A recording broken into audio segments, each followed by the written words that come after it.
Rail Balticut aastaks 2030 ei tule.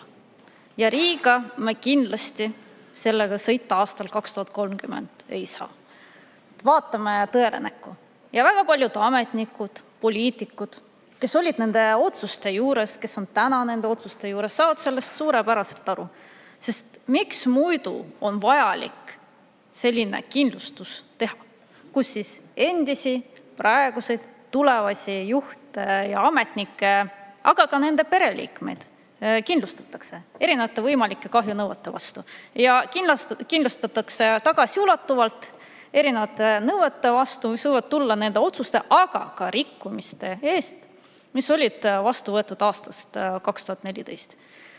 Ja nüüd see selgitus, mida ma juba mainisin, mis tuli peaministrilt, ja täpselt sama selgitus, iga vastus, mis kõlas taristuministri poolt, et see on tavapärane praktika, 20 miljonit eurot kindlustust ühe nõude kohta.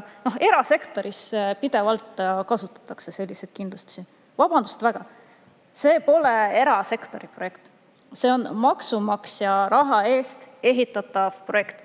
Miljardeid ja miljardeid maksav projekt.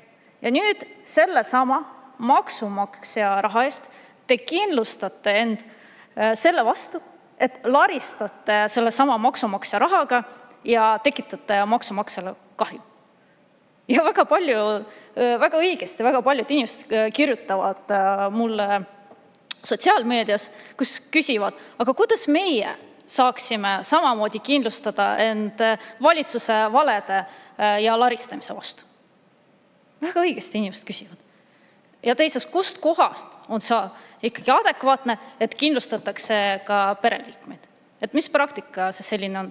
Ja tahaks küsida, et kas meil siis teistes riiklikes ettevõtetes on täpselt samasugused kindlustused. Ma arvan, et see on see asi, mida peaks nüüd eraldi uurima.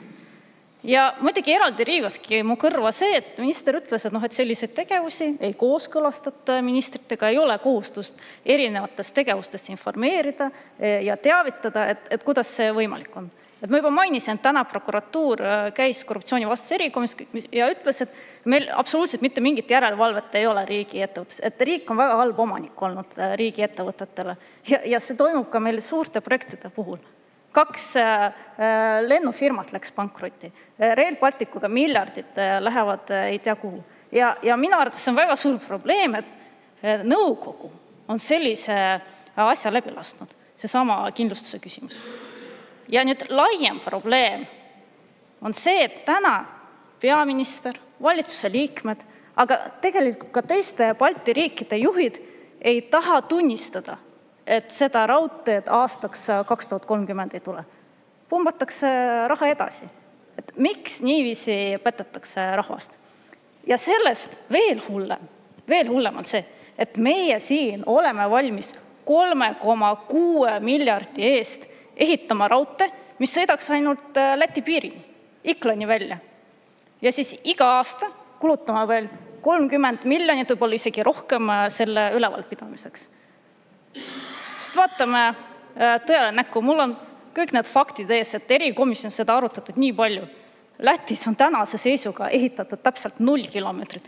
0 kilomeetrit. Ja nüüd veel mõningad tsitaadid, mis on hiljuti meediast läbi käinud. Läti Rail Balticu projektijuht. Tema tsitaat. Praktiliselt ehituslikust vaatenurgast ei näe ma praegu võimalust Rail Balticu esimese etappi valmimiseks 2030. aastaks. See ei lähe sujuvalt ilusti. Kuidas see saab minna sujuvalt ilusti, kui raha pole? Ja nüüd huvitav fakt.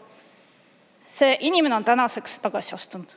Ja mina olen saanud vihje, et tal paluti tagasi astuda pärast seda esinemist Läti televisioonis, kus ta rääkis tõtt. Ja räägime meil siin ka Eesti numbrites. Eesti on praegu siis Rail Balticule kulutanud suurusjärgus 600-700 miljonit. Aga projekt läheb maksma 3,6 miljardit. Ja teate, mis on kõige naljakam? See on kärbitud versioon. See on kärbitud versioon projektist. Ehk siis see ühe rööpapaariga projekt. Ja nüüd see jutt, et meil on puudu 1,7 miljardit. Meil on puudu palju rohkem raha. Ja pole absoluutselt mitte mingit kindlust, et Euroopa Liit meile selle puuduoleva raha annab. Aga Eesti maksumaksja ei suuda seda kinni maksta. Ja võib-olla ka nendest kuludest, kuidas nad on kasvanud.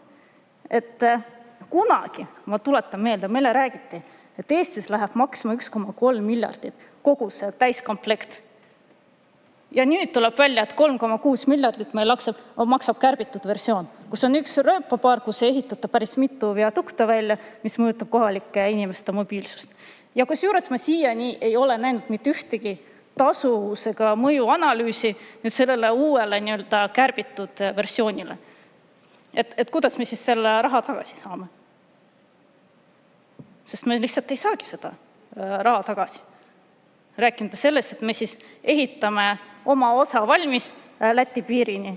Sest praegu see kõige suurem oht on selles, millest ma pidevalt räägin, et mis juhtub, et meie ehitame oma osa valmis, Läti enda poolt vastu ei tule. Nemad ehitavad, jah, tõesti, neil ongi palju parem ehitada see oma lõuna pool valmis, neil on Euroopaga, Leeduga, neil ühendus olemas, neil hakkab majandus kasvama, meie oleme siin üksi, et sõidame 3,6 miljardilise raudteega Läti piiril asuvasse alkopoodi heal juhul.